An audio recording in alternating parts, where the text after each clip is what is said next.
आप देख रहे हैं न्यूज़ 7 हिंदी, राष्ट्र प्रथम। नमस्कार, मैं हूं प्रशस्ति तिवारी। आप देख रहे हैं न्यूज़ 7 हिंदी। रुक करेंगे 5 बजे की 5 बड़ी खबरों की ओर। उत्तर प्रदेश के मुख्यमंत्री योगी आदित्यनाथ एक सार्वजनिक मंच से समाजवादी पार्टी प्रमुख अखिलेश यादव की बेटी को लेकर सोशल मीडिया और सार्वजनिक बहसों में की जा रही कथित आपत्तिजनक टिप्पणियों पर कड़ा रुख अपनाया है। अपने संबोधन में सीएम योगी ने ऐसे लोगों को खुली चेतावनी देते हुए कहा कि सार्वजनिक जीवन में मर्यादा का पालन अनिवार्य है। किसी भी व्यक्ति या परिवार के खिलाफ अभद्र टिप्पणी स्वीकार नहीं की जाएगी। सीएम योगी ने मंच से गरजते हुए कहा कि राजनीति में मतभेद हो सकते हैं, लेकिन व्यक्तिगत जीवन और परिवार को निशाना बनाना गलत परंपरा है। उन्होंने ऐसे मामलों में सख्त कार्रवाई का संकेत देते हुए कहा कि कानून व्यवस्था से खिलवाड़ करने वालों को बख्शा नहीं जाएगा। इस बयान के बाद राजनीतिक हलकों में हलचल तेज हो गई है और विपक्षी दलों की ओर से भी प्रतिक्रियाएं आने की संभावना जताई जा रही। मामला अब राजनीतिक बहस का नया केंद्र बनता जा रहा है। बेटी बेटी होती है, बेटी का सम्मान होना चाहिए। मैं पिछले दिनों देख रहा था, समाजवादी पार्टी के अध्यक्ष अखिलेश यादव की पुत्री के खिलाफ कुछ लोगों ने गलत टिप्पणियां की थी। जैसे मेरे संज्ञान में आया, मैंने तत्काल पुलिस से कहा, मैंने कहा इसमें एफआईआर दर्ज कराओ। बेटी के खिलाफ कोई भी अपमानजनक टिप्पणी स्वीकार्य नहीं होनी चाहिए।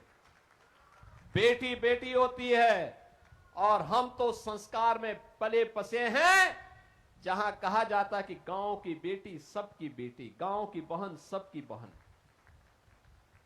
हमने तो कोई भेदभाव नहीं किया, लेकिन अखिलेश जी दूसरों को उपदेश देते हो, अपने चेले चपाटों को भी थोड़ा उपदेश दे दो कि अपनी भाषा को संयम कर ले। दूसरों के प्रति टिप्पणी करने के पहले स्वयं भी सोचा करो कि उनके लोग किस प्रकार की भाषा का प्रयोग बहन और बेटियों के प्रति, बुजुर्गों के प्रति, दिवंगत लोग। वहीं दूसरी खबर की ओर बढ़ते हैं, जो उत्तर प्रदेश के उप मुख्यमंत्री ब्रजेश पाठक ने समाजवादी पार्टी के अध्यक्ष अखिलेश यादव के बयान पर पलटवार करते हुए उन पर तीखा हमला बोला है। उन्होंने कहा कि सपा और कांग्रेस के नेता अपने संभावित हार को देखते हुए फेस सेविंग के लिए इस तरह की बयानबाजी कर रहे हैं। ब्रजेश पाठक ने आरोप लगाया है कि जब विपक्ष चुनाव जीतता है तो उसे निर्वाचन आयोग ठीक लगता है, लेकिन हार की स्थिति में वह संस्थाओं पर सवाल उठाने लगता है। उन्होंने पश्चिम बंगाल का उदाहरण देते हुए कहा कि वहां की जनता ने भारतीय जनता पार्टी को भारी समर्थन दिया है और तृणमूल कांग्रेस के शासन में कटमनी और गुंडागर्दी के कारण आम लोगों का जीवन प्रभावित हुआ।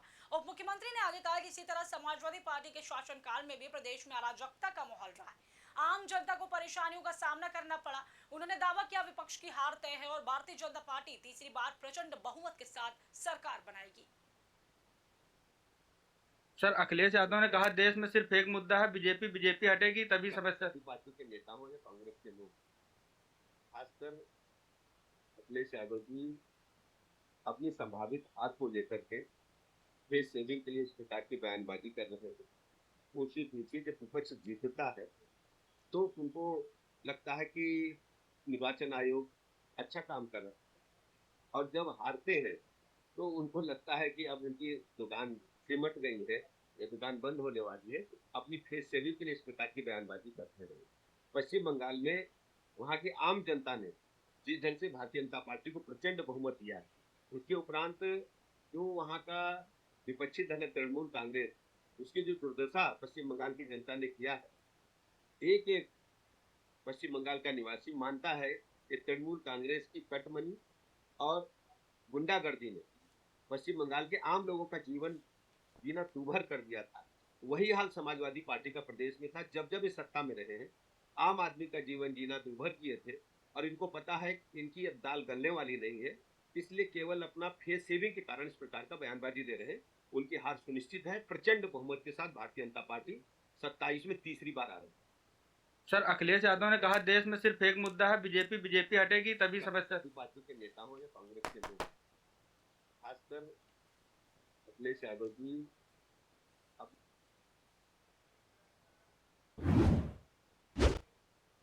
उत्तर प्रदेश में समाजवादी पार्टी के राष्ट्रीय अध्यक्ष अखिलेश यादव ने पश्चिम बंगाल की मुख्यमंत्री ममता बनर्जी पर दर्ज एफआईआर और टीएमसी कांग्रेस के संभावित विलय को लेकर चल रही चर्चाओं पर प्रतिक्रिया दी।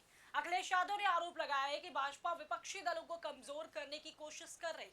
उन्होंने कहा जब भाजपा चुनाव हार जाती है तो वह संस्थाओं के जरिए झूठे मुकदमे लगाकर विपक्ष को परेशान करने का काम करती। उन्होंने दावा किया कि उत्तर प्रदेश की जनता आने वाले चुनावों में इसका जवाब देगी। जो लोग जहां से आए हैं वहीं वापस चले जाएंगे। टीएमसी और कांग्रेस के विलय की खबरों पर उन्होंने कहा कि उन्हें इस बारे में कोई जानकारी नहीं, लेकिन भाजपा जिस तरह की राजनीति कर रही है उसका परिणाम भविष्य में खुद उसे भी भुगतना पड़ेगा।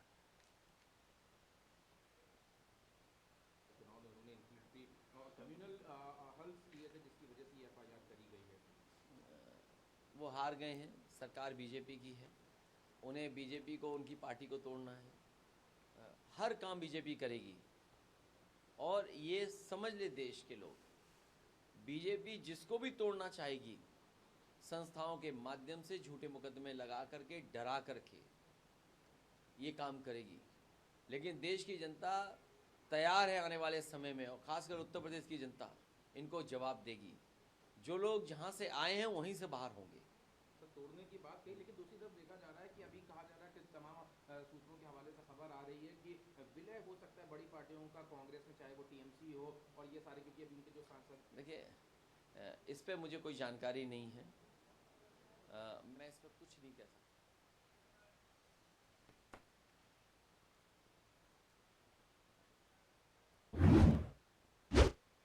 पटना में राजद नेता तेजस्वी यादव के हालिया बयान पर भाजपा नेता सैयद शाहनवाज हुसैन ने कड़ा पलटवार किया है।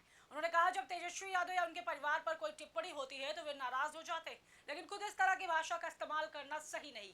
शाहनवाज हुसैन ने कहा सम्राट चौधरी बिहार के चुने हुए नेता है, राज्य में अच्छा काम कर रहे हैं। उन्होंने कहा कि बिहार की 14 करोड़ जनता के वे प्रतिनिधि हैं, उन्हें चीफ मिनिस्टर कहना पूरे बिहार का अपमान है। भाजपा नेता ने आगे कहा कि राजनीतिक बहस मर्यादा के दायरे में रहकर होनी चाहिए। इस तरह की टिप्पणियों से जनता के सम्मान को ठेस पहुंचती है।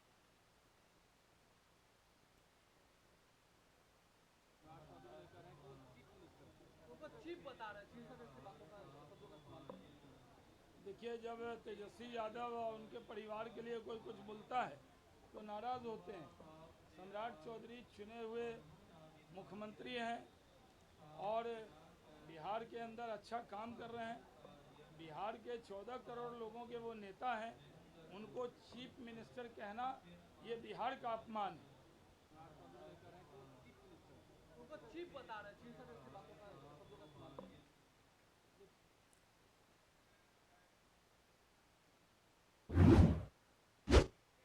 आगे खबर की ओर बढ़ते हैं। जो देहरादून में बीजेपी के प्रदेश महामंत्री कुंदन परिहार ने बड़ा राजनीतिक दावा करते हुए कहा है कि उत्तराखंड में कांग्रेस पार्टी के भीतर जल्दी बड़ी टूट देखने को मिल सकती। कुंदन परिहार के अनुसार कांग्रेस के कई बड़े नेता पार्टी छोड़कर भारतीय जनता पार्टी का दामन थामने की तैयारी में। उन्होंने दावा किया कि आने वाले समय में और भी नेता बीजेपी में शामिल होंगे, जिससे कांग्रेस को बड़ा झटका लग सकता है। उन्होंने ये भी कहा कि कांग्रेस के भीतर स्थिति ठीक नहीं है और पार्टी में भगदड़ जैसी स्थिति बन रही। इस बयान के बाद राज्य की सियासत में हलचल तेज हो गई। हालांकि कांग्रेस की ओर से इस दावे पर अभी तक कोई आधिकारिक प्रतिक्रिया सामने नहीं आई।